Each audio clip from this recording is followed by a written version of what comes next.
کرنے لگا تو آپ نماز خود بخود سمجھ جائیں. من تہاونا بالصلاۃ مع الجماعۃ، میرے آقا نے فرمایا جو جماعت کے ساتھ نماز پڑھنے میں سستی کرتا ہے آقا اللہ بسم عشرہ بلیۃ، اللہ اس پر 12 قسم کے عذاب نازل کرتا ہے. 12 قسم کے عذاب اس پر نازل ہوتے ہیں جو جماعت کے ساتھ نماز پڑھنے میں سستی کرتا ہے. قرآن پاک میں فویل للمصلین، ہلاک ہو جائے نمازی، ہلاک ہو جائے نمازی، تباہ ہو جائے نمازی، برباد ہو جائے نمازی.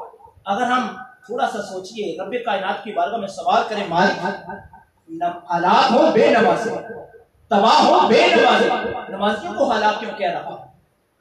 نمازی ہلاک، فویل للمصلین، جب کسی کا بھی ترجمہ اٹھا ہلاک ہو جائے نمازی، یعنی اس سے کیا مراد ہے؟ اس سے مراد یہ ہے کہ وہ نمازی جو نماز کے ساتھ نماز تو پڑھتے ہیں لیکن جماعت کے ساتھ نہیں، جماعت کے ساتھ اہتمام نہیں کرتے نماز پڑھنے کا، جب دل چاہا نماز پڑھ لی. فرمایا ہلاک ہو جائے وہ نمازی جو جماعت کے ساتھ نماز نہیں. عزیزان گرامی، اس شخص پہ 12 قسم کی بلائیں عذاب نازل ہوتے ہیں جو جماعت کے ساتھ نماز نہیں ادا. میرے مصطفیٰ کی سیرت کیا ہے؟ حضور کی سیرت یہ ہے کہ ہم نماز پڑھیں. میرے آقا نے زندگی میں کبھی نماز نہیں چھوڑی. کسی صحابہ کرام کے لیے اٹھا جن کو اللہ نے لقد رضی اللہ عنہم ورضوا عنہ کی سند دی ہے نا، آپ اور میں سوال کرتے ہیں یا اللہ ہم سے راضی ہو جا. کتنے وہ خوش نصیب ہے جنہیں رب کہتا ہے یا رسول اللہ ان سے میں راضی ہوں، ان سے تم اپنے رب سے راضی ہو جا. رب کہتا ہے لقد رضی اللہ عنہم ورضوا عنہ، یا رسول اللہ ان صحابہ سے میں راضی ہوں، رب ان صحابہ سے کہہ دو تم اپنے رب سے راضی ہو جا. یہ کتنا بڑا مقام ہے. یہ اس لیے ملا ہے کہ انہوں نے نماز کا اہتمام کیا ہے. جو تمام عبادات میں سے افضل عبادت نماز ہے اس پر انہوں نے غور کیا. عزیزان گرامی، ثلاث فی الدنیا، 3 دنیا میں عذاب ملتے ہیں. ثلاث عند الموت، اور 3 مرنے کے وقت عذاب ملتے ہیں. وثلاث فی القبر، اور 3 قبر میں عذاب ملتے ہیں. وثلاث یوم القیامہ، اور 3 قیامت کے دن عذاب ملیں گے. اما الثلاث التي فی الدنیا فالاولی، دنیا میں سب سے پہلے جو انسان کو عذاب ملنا وہ کیا ہے؟ اس کے رزق سے اللہ نے برکت کو اٹھا لینا. اب میرے خیال سے آپ کے سوال کا جواب حل ہو گیا ہے. رزق سے برکت اٹھ جانی ہے اگر نماز کو جماعت کے ساتھ ادا نہیں کرنا. ایک لمحے کے لیے سوچئے، اگر نماز جماعت کے ساتھ ادا نہ کریں رزق سے برکت اٹھ جاتی ہے، اگر نماز ہی نہ پڑھے تو پھر کیا حال ہے؟ یہ میرے مصطفیٰ کا فرمان ہے. میں بڑی ذمہ داری سے یہ حضور کا فرمان سنا رہا ہوں، کسی بادشاہ کی کہانی قصہ نہیں ہے. میرے آقا نے فرمایا ہے جو نماز جماعت کے ساتھ ادا نہیں کرتا اس کے رزق سے اللہ برکت اٹھا لیتا ہے. اور دوسرا عذاب دنیا میں کیا ہونے والا ہے؟ لوگوں کے دلوں میں اس کی نفرت پیدا کی جاتی ہے.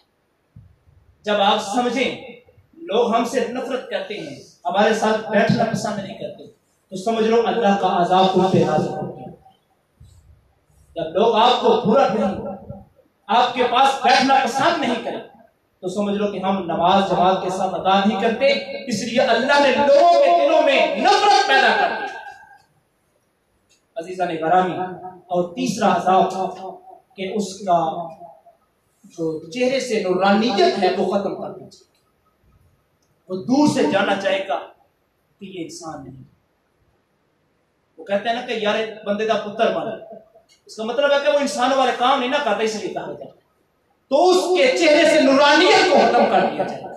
یہ 3 قسم کے عذاب دنیا میں اس کو ملیں گے جو نماز و جماعت کے ساتھ ادا نہیں کرتا. میں آپ کا وقت شاید زیادہ لے رہا ہوں، بس میں اپنی بات کو اختتام کرنے جا رہا ہوں بس انہی جملوں پہ. تو 3 انسان کو موت کے وقت عذاب ملیں گے. نمبر 1، پوری دنیا کا پانی سے پلا دیا جائے، اس کی پیاس نہیں بجھے گی، پھر وہ کہے گا اللہ تش مجھے پانی پلا. وہ تڑپتا دنیا سے جائے.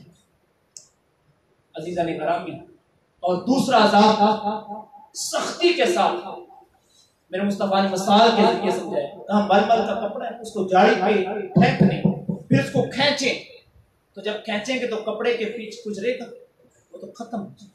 تو اس انداز میں اس کی روح کو قبض کیا جائے گا جو نماز کو جماعت کے ساتھ ادا نہیں کرتا. اور تیسرا عذاب سن لیں عزیزان گرامی، یہ بھی بڑا جگرے والا جو ہے نا وہ دل میں رکھتا ہے، یہ سننے کے قابل ہے. میرے آقا نے فرمایا خدشہ ہے اس کے ایمان کا، بات کفر میں مرے گا جو نماز کو جماعت کے ساتھ ادا نہیں کرتا. میرے آقا کا فرمان میں ذمہ داری سے بیان کر رہا ہوں، وہ حالت ایمان پہ نہیں مرے گا جو نماز کو جماعت کے ساتھ ادا نہیں کرتا. عزیزان گرامی، جو نماز کو جماعت کے ساتھ ادا نہ کرے وہ حالت کفر میں مرے، تو جو نماز ہی نہیں پڑھتا اس کا کیا ہے؟ تو ہم کیا کر رہے ہیں؟ ہم کہاں کھڑے ہیں؟ سوچئے ہم کتنی نمازیں پڑھتے ہیں کہ حی علی الصلاۃ کی آواز سن کے ہم مسجد میں جاتے ہیں، ہم نماز پڑھتے ہیں یا کیا ہمارے پاس ٹائم نہیں؟ یہ سوال ہوتا ہے، یہ جواب ملتا ٹائم نہیں. دنیا کے ہر کام کے لیے ٹائم ہے، صرف ایک ٹائم نہیں ہے تو نماز کے لیے نکالنا ہو تو سب کے لیے ٹائم ہے. حضرت علی مرتضیٰ فرماتے ہیں یہ مت کہ تیرے پاس ٹائم نہیں، تجھ سے ایسا گناہ شرط ہو گیا اللہ اپنی بارگاہ میں تجھے داخل ہی نہیں کرنا چاہتا. اللہ کی بارگاہ میں توبہ کر. عزیزان گرامی، اور فرمایا کہ جب انسان قبر میں جائے گا اس پر کس طرح کے عذاب ہوں گے. منکر نکیر سوال سختی سے کریں گے، منکر نکیر. اس کے بعد اس کی قبر میں اندھیرا چھا جائے گا. اور قبر میں جو تیسرا عذاب ہونے والا ہے وہ فرمایا میرے آقا نے مثال کے ذریعے فرمایا کہ یہ دیکھو ایسی انگلیوں میں داخل ہو رہی ہیں، فرمایا ایسے پسلیوں میں پسلیاں داخل ہو جائیں، اس کو کچل دیا جائے گا جو نماز کو جماعت کے ساتھ ادا نہیں کرتا. عزیزان گرامی، ایسے قیامت کے لیے 3 عذاب ہونے والے ہیں ان لوگوں کو جو نماز کے جماعت کے ساتھ نماز نہیں کرتا. سب سے پہلے اس کا حساب سختی سے ہوگا، سختی سے حساب لیا جائے گا. حساب لینے والی ذات اللہ کی، اور وہاں تو کسی کی سفارش بھی نہیں چلنی. آج تو جو سفارش بھی چل جاتی ہے نا کسی نہ کسی، وہاں تو کوئی سفارش نہیں چلنے والی.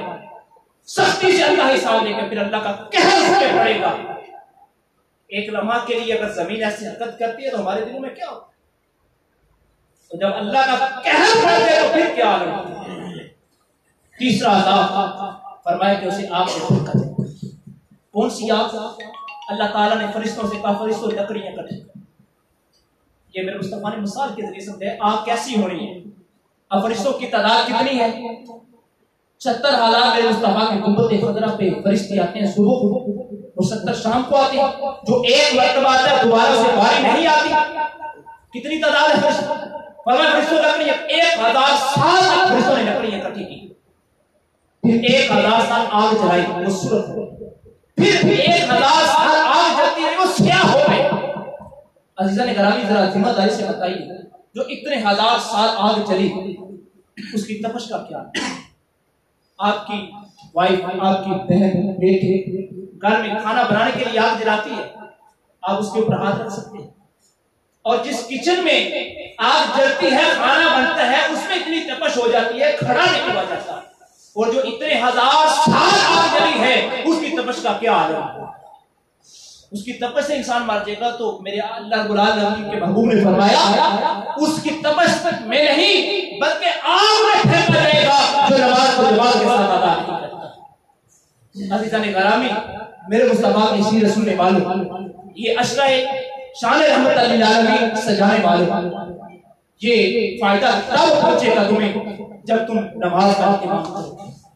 جو 20 روزہ آپ عشرہ یہ 20 روزہ شان رحمت للعالمین بنا لو، کوئی فائدہ نہیں ہوگا اگر تم نے نماز نہیں ادا کرنی. بڑی معذرت کے ساتھ میں یہ جملے شاید آگے بڑھا رہا ہوں، میں آپ کا وقت زیادہ لے رہا ہوں، بس اسی جملوں میں اختتام کرتا ہوں. عزیزان گرامی، کوئی فائدہ نہیں ہونے والا چاہے بڑے سے بڑے جلوس بنا لو، بڑی سی بڑی بات میں سجا لو، لاکھوں اربوں کھربوں پیسے خرچ کر لو، اگر نماز نہیں پڑھو گے میرے آقا نے فرمایا اول ما یحاسب به العبد یوم القیامہ، قیامت کے دن پہلا سوال نماز کا. تو اگر ہم نے نماز میں کلیئر نہیں تو رب نے دوسرا سوال ہی نہیں پوچھنا، باقی سوال تو بعد میں ہے. جب پہلے سوال کی تو تیاری کرے نا. اگر پہلے سوال کی تیاری ہو گئی تو اس نماز کے اندر تمہیں عشق مصطفیٰ بھی حاصل ہو جائے گی، عشق صحابہ بھی حاصل ہو جائے گی، تمہاری زندگی میں برکت بھی آ جائے گی. قرآن کہتا ہے ان الصلاۃ تنہی عن الفحشاء والمنکر، نماز بے حیائی سے روکتی ہے. تم اپنے کام ذمہ داری سے نپٹانے شروع کر دو. انقلاب پیدا ہو جائے گا۔ قرآن کہتا ہے کہ تم نماز پڑھو تو برائیوں سے بچ جاؤ، ہر قسم کی برائیوں سے بچ جاؤ۔ اگر ہم نماز کا اہتمام کریں تو یقیناً ہم برائیوں سے بچتے ہیں۔ تو عزیزان گرامی،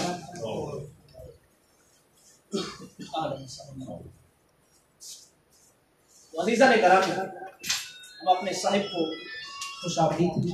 عزیزان گرامی، اگر ہم نماز کا اہتمام کریں تو ہم نے سیرت مصطفیٰ پہ عمل کرنا ہے۔